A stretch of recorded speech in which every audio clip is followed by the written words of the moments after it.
Welcome to Manager Tools. Measuring priorities through questions. Here we go. This cast answers these questions.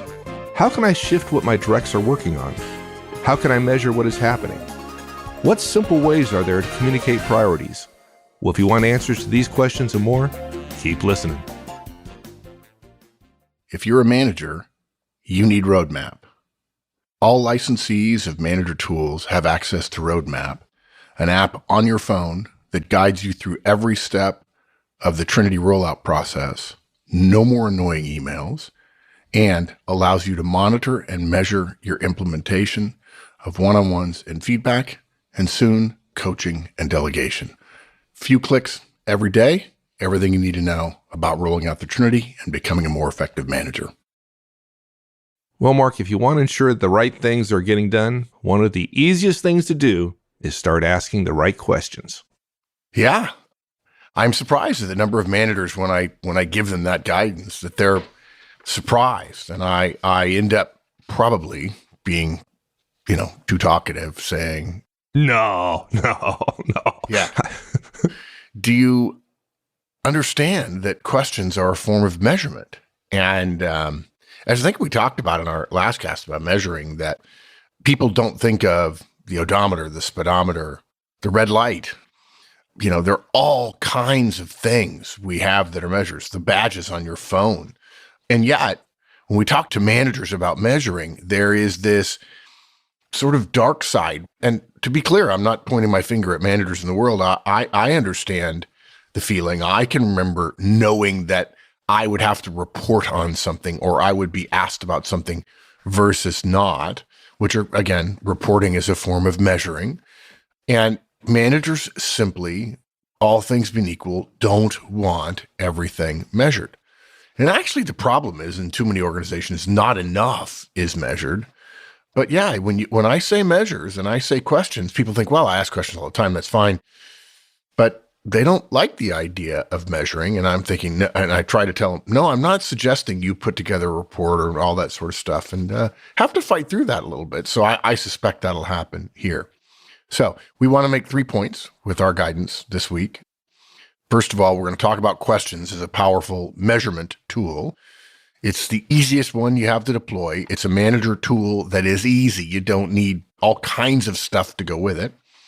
And there are 2 ways you can start getting more alignment with your team, reduce the use of time and resources on the wrong stuff and get more on the right stuff. And that is ask questions about your priorities, and we'll give you some examples, and then ask questions about deliverables relative to those priorities. And there's a way to do that as well.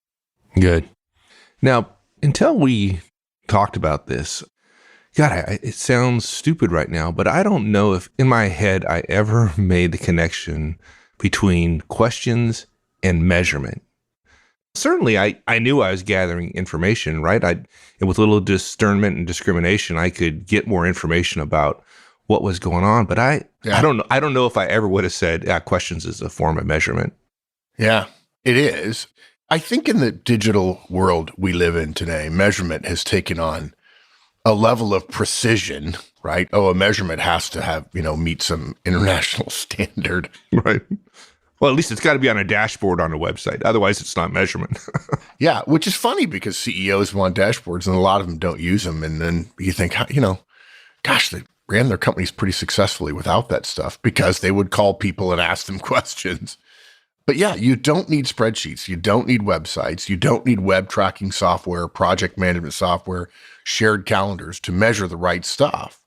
Those things are great. And for the record, guys, if you're fairly new to us, Manager Tools eats its own dog food. Okay. We never make a recommendation that we don't follow. We do one-on-ones, feedback, coaching, delegation, and we use spreadsheets, websites, web tracking software, project management software. In fact, we have dashboards. Yeah, we have dashboards exactly on operational status and so on, and project status and so on. And I'm pleased to say that 2 of our spreadsheets that track important status for us logistically and planning wise are called Cypress and Spyglass after a couple of golf courses near me. I didn't know. I thought Spyglass was named after the street I live on. Oh, that's right. That's what I thought. Now I get it. It's all about golf, all about you. No, we'll change that. And there's one named after Cypress and one named after Spyglass. And I'll never mention again on air that I lived near Spyglass before you lived on Spyglass. Never. Never again? Okay. No, thanks. Never. So all those things are great. I love them. In fact, with our spreadsheet, we've shared it with clients, and they're all agog that you can do this without subscribing to some great softwares. You create some simple logic for when things have to be done for repetitive processes like supporting public conferences or supporting clients or whatever. And you put conditional formatting in the spreadsheet that changes from green to red on a given date. And it's all formulas. You don't have to do it manually. And so you can open the spreadsheet every morning and know what's red and what's amber as well. You can have amber and green and red, and you can have 20 other colors if you wanted. And I love it. It is absolutely, we have over 2,500 tasks that need to be accomplished each year that are boring but necessary to support our public conference business. And by the way, those are just the ones we track. I can't keep up with that. Sarah Sentis, who runs our public conference business, can't keep up with that unless we have some sort of tool. She can't keep up with that easily. But how do we think managers assess the quantity and quality of work before all these wonderful modern tools? Well, their primary tool was asking questions. Now, folks, we're not saying the old ways are better, right? We don't want you to forego all this software. We love it. We use it. And we recommend you use both our guidance about questions as measurement tools and this stuff. And the new ways are better in many ways, and the old ways are not better qualitatively. But modern software-enabled tools to communicate and assess work and priorities are not better, so much better, to the exclusion of ways that are still available to us as managers and require no investment of time or money or upgrade or install.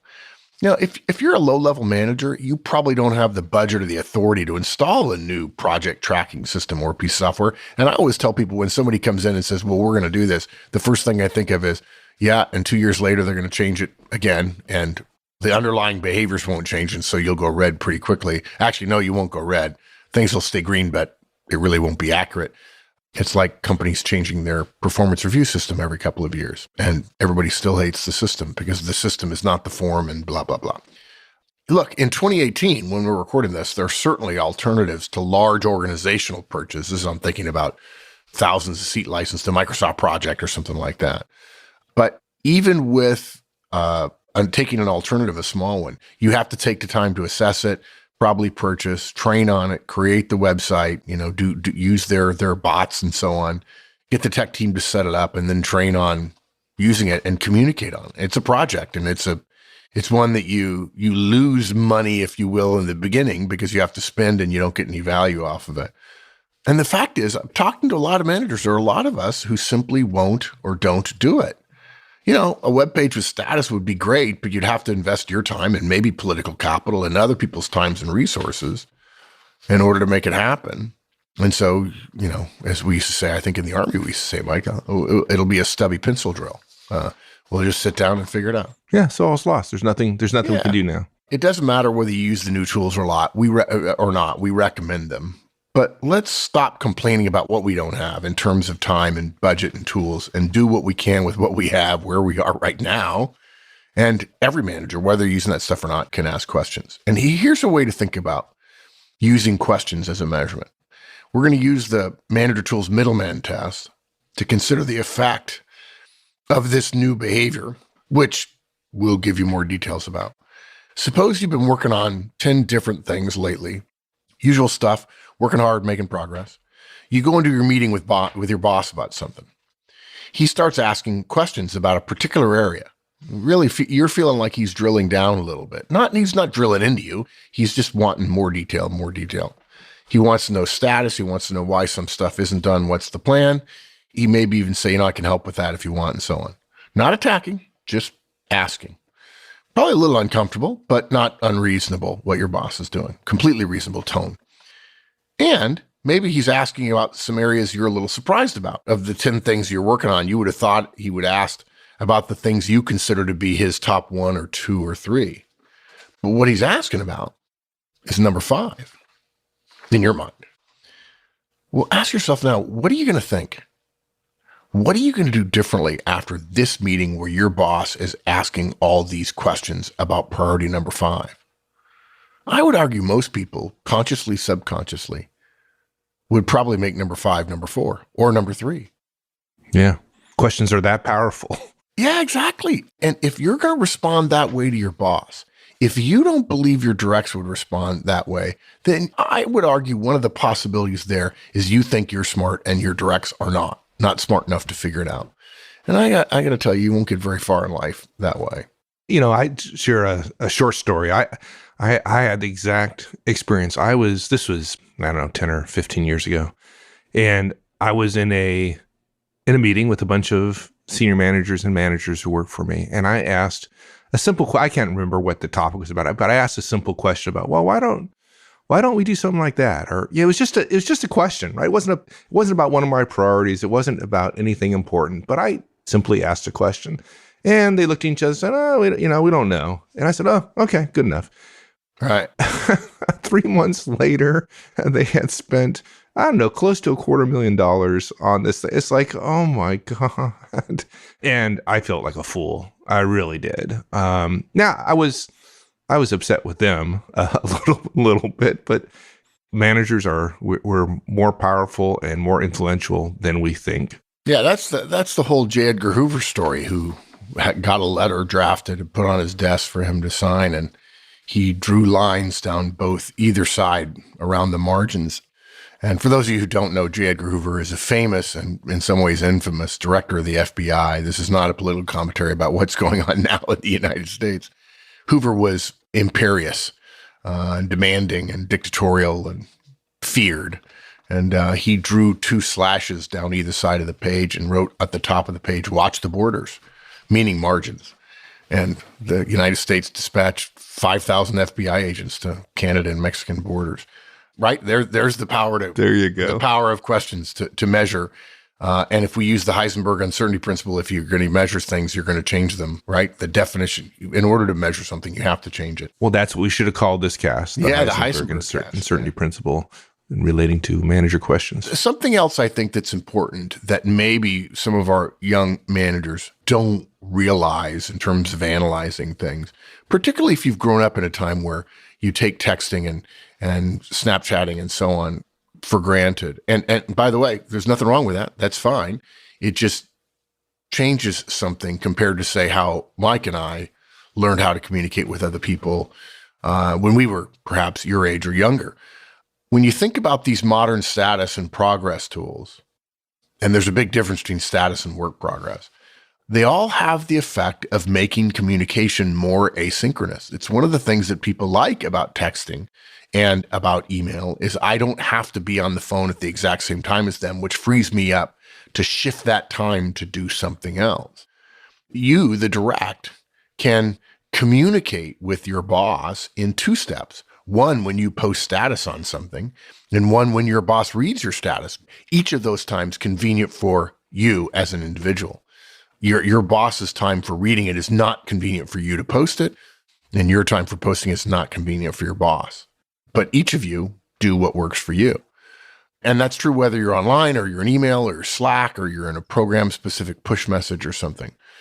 Asking questions has a bonus beyond the benefits of communicating in real time, because communicating in real time, for some people, you say, well, that's a little harder.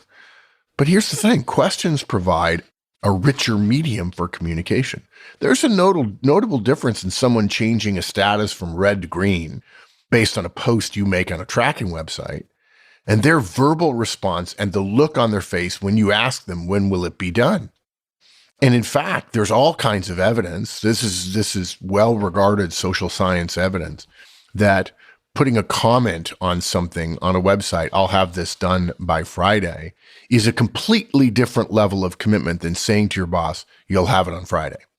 Verbal commitments to a source of power have a very high level of likelihood of indication that commitment will be honored, as opposed to email to a colleague or something like that. And their response may well lead to more questions. There's a big difference between somebody saying, yeah, sure, or yeah, sure. But you can't tell that when somebody's posting something, a short text message, delimited text message, or filling out a cell on a spreadsheet or in project management software, if they just type in working on this or something like that. Question your directs about status or work in process or the state of a project is a form of measurement, just like spreadsheets, just like project software is. Measure actually means to estimate or assess the extent, quality, value, or effect of something. That's what it means. I mean, that's all you're doing. You're measuring.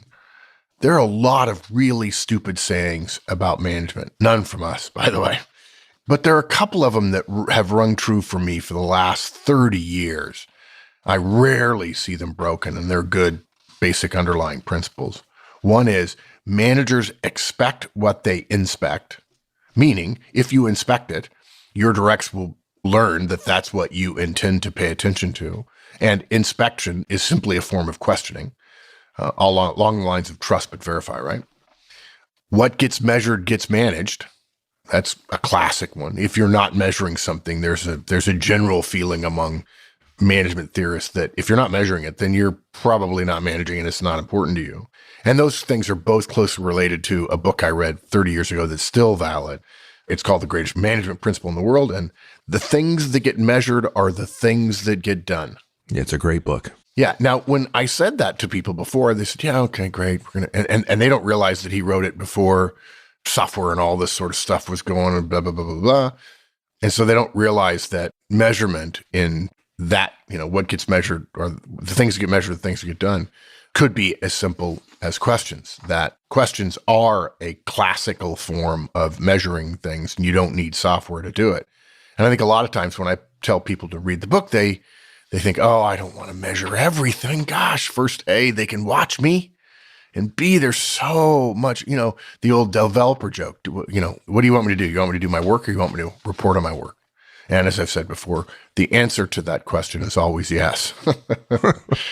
And the beauty of asking questions is we don't have to build something to measure something. We just have to ask. There you go.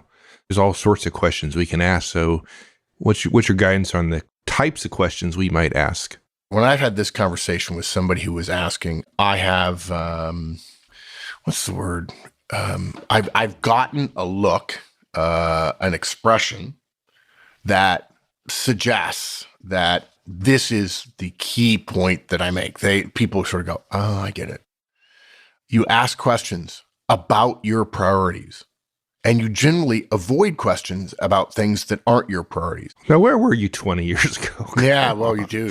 Yeah, because how many times have we said we didn't know this stuff? That's why we're doing Manager Tools, so other people will know it.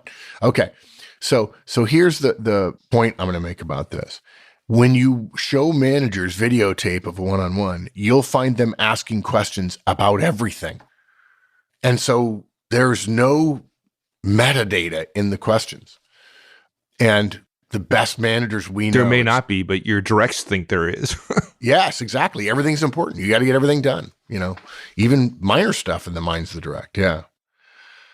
It can't be everything. You can't ask about everything. You don't have time, right? Because all people will do is sit around and talk about work and not work. So it ought to be important things. And that's easy. Day to day, what's most important are the status of our most important priorities, which, by the way, should translate very nicely into results and then indirectly into retention. Right. That implies that all managers actually have a list of their priorities and can articulate them.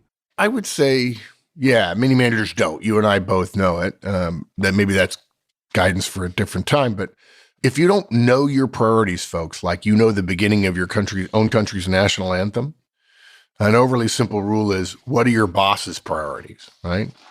And if you don't know either one of those, lucky you.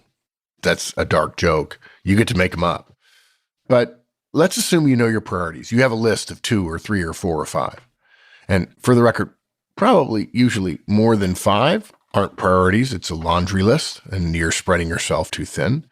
And again, we can have larger conversations at some other time when we meet face to face about why that is so and how that works relative to the Pareto principle and all kinds of other stuff. Okay. The first rule of asking questions regarding priorities is simple. Ask questions about your priorities and don't ask questions about things that are not your priorities. Just not that hard.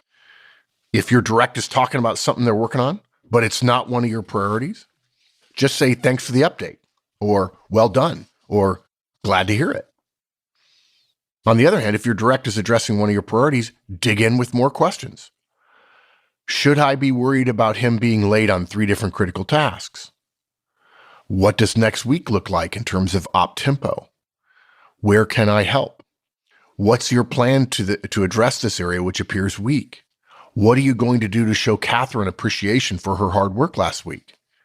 Can I come to the next status meeting and listen in? Can I maybe make suggestions? The overly simple result in this situation is you have your direct spending more time thinking about, talking about, planning for, and accomplishing tasks related to your priorities. Think about that for a second. What is not good about having your direct spend more time thinking about, talking about, planning for, and accomplishing tasks related to your priorities? I'm sorry, that's a self-licking ice cream cone. Your directs will, sometimes consciously, sometimes not, change their behavior in the direction of your priorities. I mean, if they don't, in the next week, you're going to say, hey, I'd like to follow up on the couple of those questions I asked you. What's the status? Oh, I didn't do anything. Hey, where wasn't I clear? This is important to me. And you don't have to give feedback. It takes communication about your priorities, and you don't have to brief them formally with a slideshow and animation and color changes and different graphs and charts and different shapes and all that sort of stuff and dissolves and blah. It takes communication about your priorities in the form of targeted questions. You know, your directs get together. He's always asked me about X. That's funny. You know, I went in there to talk to him about 4 things. He drills on X. He drills on X. And somebody's going to say, well, cheers, mates. I think we just learned that X is the thing we got to lead with. Yeah, you think? Now, to be clear, when I have this conversation with people in the field, some people express surprise that their directs might be working on something different than what their manager, them, priorities are. Dudes, you need to get off the crack pipe on that one. You apply a custom version of the Manager Tools middleman rule. If you're doing it to your boss, it's being done to you, right? Since surely you're working on some things that aren't your boss's priority list. And by the way, it's normal. Don't be surprised that your directs are too. Now, all I'm asking is don't act surprised because it makes you dumb twice. Yeah, you will be surprised what your directs are working on. But yeah, don't be surprised there's something that they're working on that you don't know about. And if you knew, you'd be like, what are you doing? What?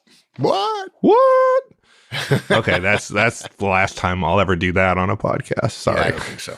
15 years from now, you'll have forgotten that and do it again. Oh my God. I'll probably listen to this like 10 years from now and go like, oh my God, what was I thinking? I'd ask Paul to edit it out, but just leave it in just so people know what kind of crazy man I am. Yeah. So ask questions about priorities. How about deliverables? Yeah, look, you can also point people to your priorities by asking questions about deliverables related to those priorities. By the way, I love these kind of questions. These are my favorite questions. I wish I could get more people, and we've reached millions, but get more people to appreciate the difference between suggesting a task and assigning a deliverable. If you ask more questions about deliverables that affect your priorities, and then also ask less and sometimes no questions about deliverables not related to your priorities, you're going to add to the focus on your priorities.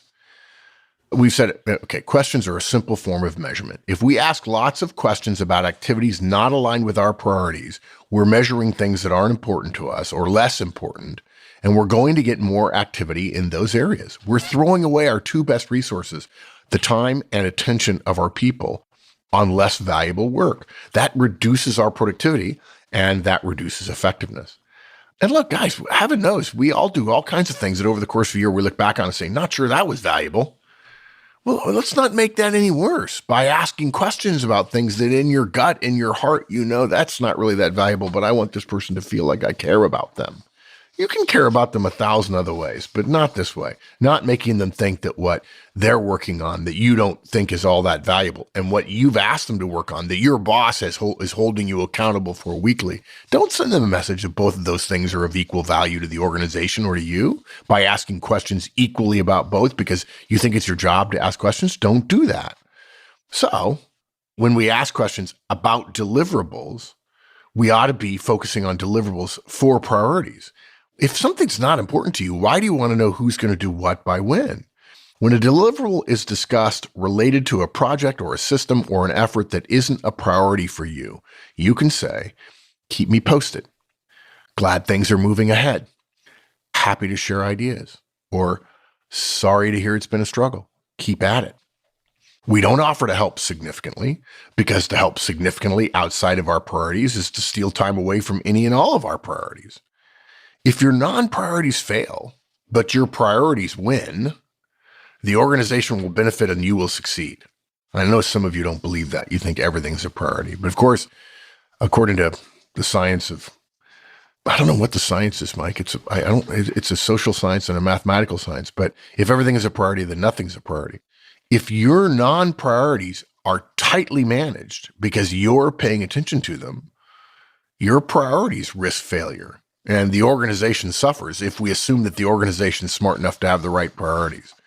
And I know I've just given some of you a loophole to say, yeah, well, I think the company's all wrong and I'm going to do the right thing and I'm going to win. Yeah. You're trying to drive a truck through a loophole. It probably won't happen. And when priorities are being discussed, ask about deliverables. Help people create deliverables and then make notes to check on those deliverables. Perhaps the three most important questions descend from the basic structure of deliverables, which is who does what by when. What has to be done? Or, what's next? What's the next task? When will it be done? Or what's the deadline for that? And then who is going to do it, right? Who does what by when? It's amazing the number of times you ask those three questions about a deliverable that's been agreed to, and you get stunned silence. Yeah. It's like, oh, okay, let's talk about that. Well, there's a whole science around naming the actual behavior, and people don't realize how vague and uncertain and misleading and full of opportunity to be gamed the standard task system is in projects. I mean, I look at project software, I say, these aren't tasks. And they say, yeah, they are. I said, no, you can't be 100% certain whether that thing, it says talk to Bob. Right. What? Okay. Hey, by the way, I yelled at Bob across the room. Or consider impacts of this. Yeah, consider. Well, boss, I considered it. Yeah. Yeah. And where's the report? Where's the discussion? Exactly. Where's the decision? Well, it just says I have to consider it. Yeah. Oh, is that what you wanted? Yeah. Yeah. But look, there are more task and deliverable questions too. What's dependent upon that? What's the risk of missing that deadline? And of course, if you're a licensee, you can just print out the show notes and we have them all listed here. I hope for those of you who are driving who are not licensees, you're not trying to write this down. What help can I offer? Is there anything you want me to review? Is there a meeting I can attend to assist with guidance? Do you need me to communicate with anyone about this effort? Are there tasks I can accomplish for you? When do you need that done? Is there anything else I can review status-wise, stay up to date to help you with this? And again, we'll go back to the earlier point. After 2 to 3 to 4 meetings with 1 or 2 or 3 or 4 of your directs, where you ask these kinds of questions versus the passive oversight kind of questions we suggested for non-priorities, your team will start managing more assertively on your priorities. What is not good about that? They'll be proud of being able to tell you they made deadlines when they did, and they'll fear not getting it done. And so they'll work harder around your priorities. One other thing about questions, particularly around deliverables that I think are important, make sure that you're asking questions rather than making statements which are designed to elicit a response. This is a classic mistake of inexperienced managers. Managers actually do it at our conferences when we're training on feedback, and people say, instead of saying, hey, can you give feedback when you do X, here's what happens. Can you change that? Can you work on that? They say, I'd like you to work on that. And of course, when someone says, I'd like you to work on that, the direct says, okay. But all they're agreeing to is that they're agreeing to what you'd like, but they haven't made a commitment to change their behavior. And frankly, we understand the natural pull toward this. It's easier to not ask because when you ask a question that requires an answer like a date or a time or a number or a yes or a no or a person or whatever, then you've created a form of something that can be measured. And questions run the risk of an answer you don't want. When we ask yes, no questions, we could get a no. That's why high school kids still say things like, hey, I'd like to go to the prom with you. Not, will you go to the prom with me? It's just easier if we're not confident to make statements that suggest our intent but don't get clear answers. But we need clear answers. The right way to ask, people say I would like. The right way to ask a question like this is, would you review the presentation with Roberta and email it to me by 4 p.m. tomorrow? When a direct says yes, they're on the hook. Both they and us know who is responsible for doing what by when. But the I would like fallacy sounds like, I'd like it if you would ask Roberta about the status of the presentation.